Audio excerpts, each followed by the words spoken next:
కాశ్మీర్ కోసం ఇప్పటివరకు పాకిస్తాన్ కుట్రలు చేస్తే తాజాగా సీన్లోకి చైనా ఎంటర్ అయింది. పీవీకేలోని వ్యూహాత్మక భూభాగం షాక్స్గామ్ వ్యాలీని అడ్డం పెట్టుకుని తమకు పాక్తో ప్రత్యక్ష సరిహద్దు ఉందని చెత్తవాదన తెరపైకి తెచ్చింది. తేవడమే కాదు, సరిహద్దు నదీ జలాల సహకారం అనేది కొత్త పదాన్ని జాయింట్ స్టేట్మెంట్లో పెట్టి భారత్ను కార్నర్ చేయాలనుకుంది. అదేమంటే 1963లోనే పాకిస్తాన్ తమకు షాక్స్గామ్ వ్యాలీని ఇచ్చేసిందని, కాబట్టి అది తమ ప్రాంతమని వాదిస్తోంది. కానీ ఇచ్చేయడానికి పాకిస్తాన్ ఎవరు, తీసుకోవడానికి చైనా ఎవరు? జిన్పింగ్ సర్కార్కు భారత్ ఈ ప్రశ్న సంధించింది. అయితే ఈ వివాదం ప్రశ్నలతో ముగిసేది కాదు, పర్ఫెక్ట్ యాక్షన్తోనే ముగుస్తోంది. ఇంతకు కాశ్మీర్ వివాదంపైన చైనా పాకిస్తాన్ జాయింట్ స్టేట్మెంట్లో అసలేముంది? కాశ్మీర్ కేర్ ఆఫ్గా చేస్తున్న కుట్రలకు భారత్ ఇచ్చిన మాస్ రిప్లై ఏంటి? సిపెక్ను వ్యతిరేకించడం ద్వారా డర్టీ డ్రాగన్కు ఎలాంటి మెసేజ్ ఇచ్చింది? Watch this.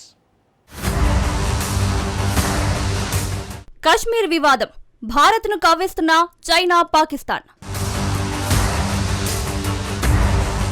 Bharat mass reply, కాశ్మీర్ను టచ్ చేయొద్దని వార్నింగ్. సిపెక్ను వ్యతిరేకించి చైనాకిచ్చిన మెసేజ్ ఏంటి? కాశ్మీర్ వివాదం అంటే మొదట గుర్తొచ్చేది పాకిస్తాన్, తర్వాత గుర్తొచ్చేది నెహ్రూ. ఎందుకంటే రాజా హరిసింగ్ అధికారికంగా జమ్మూ కశ్మీర్ను భారత్లో విలీనం చేశారని తెలిసి ఈ ప్రాంతాన్ని తమ దేశంలో కలిపేసుకోవాలనే దుర్బుద్ధితో దుర్మార్గంగా దండెత్తింది పాకిస్తాన్. దాని కుట్రలు కనిపెట్టిన భారత సైన్యం ఎక్కడి నుంచి వచ్చిందో అక్కడికే తరమడం స్టార్ట్ చేసింది. మరికొద్ది రోజులు అలాగే పోరాడి ఉంటే అసలు వివాదమే ఉండేది కాదు. కానీ నెహ్రూ అర్ధాంతరంగా సైనిక చర్య ఆపేసి వివాదాన్ని అనవసరంగా ఐక్యరాజ్యసమితి చేతిలో పెట్టారు.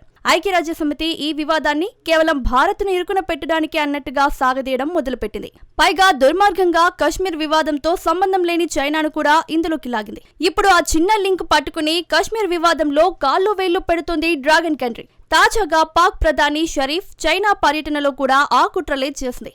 జాయింట్ స్టేట్మెంట్ లో కశ్మీర్ వివాదాన్ని ప్రస్తావించి బార్డర్ క్రాస్ చేసింది. పాక్ ప్రధాని షరీఫ్ చైనా పర్యటన సందర్భంగా ఇరు దేశాలు విడుదల చేసిన జాయింట్ స్టేట్మెంట్ ఇది. జమ్మూ కశ్మీర్లో జరుగుతున్న పరిణామాలపై పాక్ ప్రతినిధులు చైనాకు వివరించారు.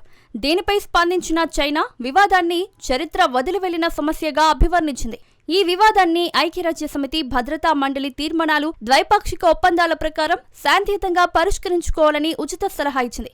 అక్కడితో ఆగకుండా పాకిస్తాన్ సార్వభౌమత్వాన్ని, ప్రాంతీయ సమగ్రతను, భద్రతను రక్షించుకోవడానికి తమ దేశం ఎల్లప్పుడూ అండగా ఉంటుందని ప్రకటించింది. ఇదే స్టేట్మెంట్లో మరో కుట్రకు తెరలేపిందా దేశం. Trans boundary water resources cooperation అంటే సరిహద్దు నదీ జలాల సహకారం అనే కొత్త పదాన్ని తెరపైకి తెచ్చింది. ఇందులో చాలా పెద్ద దౌత్యపరమైన పెద్ద కుట్ర దాగి ఉంది. ఎందుకంటే పాక్ చైనా మధ్య అసలు సరిహద్దే లేదు. అలాంటప్పుడు సరిహద్దు నదీ జలాల సహకారం అన్న మాటకు చోటెక్కడిది? అందుకే ఈ కన్నింగ్ స్టేట్మెంట్ ను కడిగి పారేసింది భారత విదేశాంగ శాఖ. కాశ్మీర్ వివాదంపై చైనా పాక్ కారుకూతలకు భారత్ మార్క్ కౌంటర్ ఇది. జమ్మూ కశ్మీర్, లడఖ్ ప్రాంతాలు పూర్తిగా భారత్లో అంతర్భాగం, విడదీయరాని భాగాలని భారత విదేశాంగ మంత్రిత్వ శాఖ స్పష్టం చేసింది. అంతర్గత విషయాలపై చేసిన అసంబద్ధ వ్యాఖ్యలను భారత్ ఖచ్చితంగా తిరస్కరిస్తుందని విదేశాంగ మంత్రిత్వ శాఖ ప్రతినిధి రణ్దీప్ జైస్వాల్ స్పష్టం చేశారు. సంయుక్త ప్రకటనలో చైనా పాకిస్తాన్ మధ్య సరిహద్దుల నడుమ జలవనరుల సహకారం ప్రస్తావనను విదేశాంగ శాఖ తోసిపుచ్చింది. ప్రత్యక్ష సరిహద్దు లేనందున ఈ పదం తప్పుదోవ పట్టించేదని, ఆమోదయోగ్యం కాదని భారత్ వాదించింది. అంతేకాదు పాకిస్తాన్ చైనాకు భూభాగాన్ని అప్పగించిన నాటి సరిహద్దు ఒప్పందాన్ని ఢిల్లీ ఎప్పుడూ గుర్తించలేదని అది స్పష్టం చేసింది. తన ఆక్రమణలో ఉన్న పిఓకేలోని షాక్స్గామ్ ప్రాంతాన్ని 1963లో చైనాకు ధారాదత్తం చేసింది.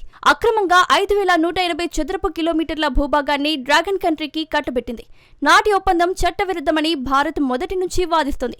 ఆ ఒప్పందాన్ని ఇండియా ఎన్నడూ గుర్తించలేదు. అందుకే లేని సరిహద్దును బేస్ చేసుకుని సింధు నది పరివాహక ప్రాంతాల్లోని ప్రాజెక్టులపై చైనా, పాక్లు చేతులు కలపడాన్ని భారత్ తీవ్రంగా ఆక్షేపించింది. ఇక ఇదే షాక్స్గామ్ వ్యాలీ గుండా సాగుతున్న చైనా పాకిస్తాన్ ఎకనామిక్ కారిడార్ సిపెక్ ప్రాజెక్టును కూడా భారత్ వ్యతిరేకిస్తోంది. తాజా కౌంటర్లోనూ అదే తేల్చి చెప్పింది. చైనా పాకిస్తాన్ ఎకనామిక్ కారిడార్ అనేది చైనా అధ్యక్షుడు జిన్పింగ్ డ్రీమ్ ప్రాజెక్ట్ అయిన బెల్ట్ అండ్ రోడ్ ఇనిషియేటివ్ లో అత్యంత కీలకమైన భాగం. అయితే ఈ ప్రాజెక్టు ప్రస్తుతం చైనా మెడకు చుట్టుకున్న పాములా మారింది. సిపెక్ ప్రాజెక్టు భారత భూభాగమైన పిఓకే గుండా వెళ్తుంది. దీనిపై భారత్ అంతర్జాతీయ వేదికలపై గట్టిగా గళం విప్పడం వల్ల ఈ ప్రాజెక్టుకు గ్లోబల్ బ్యాంకులు లేదా ఇతర దేశాల నుంచి ఆర్థిక మద్దతు లభించడం లేదు. పాకిస్తాన్లోని బలూచిస్తాన్, గ్వాదర్ పోర్టు పరిసరాల్లో చైనా ఇంజనీర్లు, కార్మికులపై స్థానిక తిరుగుబాటుదారులు వరుస దాడులు చేస్తున్నారు. చైనా ప్రాజెక్టుల వల్ల తమ వనరులు దోపిడీకి గురవుతున్నాయనే కోపం అక్కడి ప్రజల్లో ఉంది. భారత్ భౌగోళికంగా ఈ ప్రాంతాలపై నిఘా ఉంచడం, చైనా దూకుడుకు అడ్డుకట్ట వేయడం బీజింగ్కు పెద్ద తలనొప్పిగా మారింది. భారత్ వ్యతిరేకించడం కారణంగా ఈ ప్రాజెక్టు ఆశించిన వాణిజ్య లాభాలను ఇవ్వలేకపోతుంది. ఈ క్రమంలోనే పాకిస్తాన్తో తమకు నేరుగా సరిహద్దులున్నాయని చెప్పడం ద్వారా సిపెక్ ప్రాజెక్టుకు లైన్ క్లియర్ చేయాలనుకున్నారు. కానీ చైనా, పాకిస్తాన్ మధ్య సరిహద్దు ఎక్కడ ఉందని ప్రశ్నించి ఆ కుట్రలకు భారత్ చెక్ పెట్టింది. భారత్ను అటు లడాఖ్, ఇటు కశ్మీర్ సరిహద్దుల వైపు నుంచి ఉమ్మడిగా కట్టడి చేయాలనేది చైనా పాక్ వ్యూహం. అయితే దీనిని ఎదుర్కొనేందుకు న్యూఢిల్లీ అన్ని రకాల వ్యూహాలను అమలు చేస్తుంది. ఉగ్రవాదానికి కేంద్ర బిందువుగా ఉన్న పాకిస్తాన్తో చర్చలు జరిపే ప్రసక్తే లేదని భారత్ తేల్చి చెప్పింది. ఉగ్రవాదం, చర్చలు కలిసి సాగవు అనే పాలసీతో పాక్ను అంతర్జాతీయంగా ఒంటరిని చేసింది. తాజాగా భద్రతా మండలిలో జరిగిన ఓపెన్ డిబేట్లో భారత శాశ్వత ప్రతినిధి రాయబారి పార్వతనేని హరీష్ పాకిస్తాన్ ఉగ్రవాద మూలాలను నడిబజార్లో ఎండగట్టారు. పాక్ దురాక్రమణలను తిప్పికొట్టే సంపూర్ణ హక్కు భారత్కు ఉందని ప్రపంచ దేశాల ముందు సింహగర్జన చేశారు. అదే సమయంలో కాలం చెల్లిన భద్రతా మండలి తీరును ఎండగడుతూ 1945 నాటి కంప్యూటర్లో ఆధునిక ఏఐ టెక్నాలజీ వాడటం లాంటిదంటూ హరీష్ వేసిన సెటైర్లు అంతర్జాతీయంగా సంచలనం సృష్టించాయి. Central to UN's challenges today is an architecture that is frozen in the 1940s. It is akin to running an advanced AI technologies on the 1945 version of the computer called the Electronic Numerical Integrator.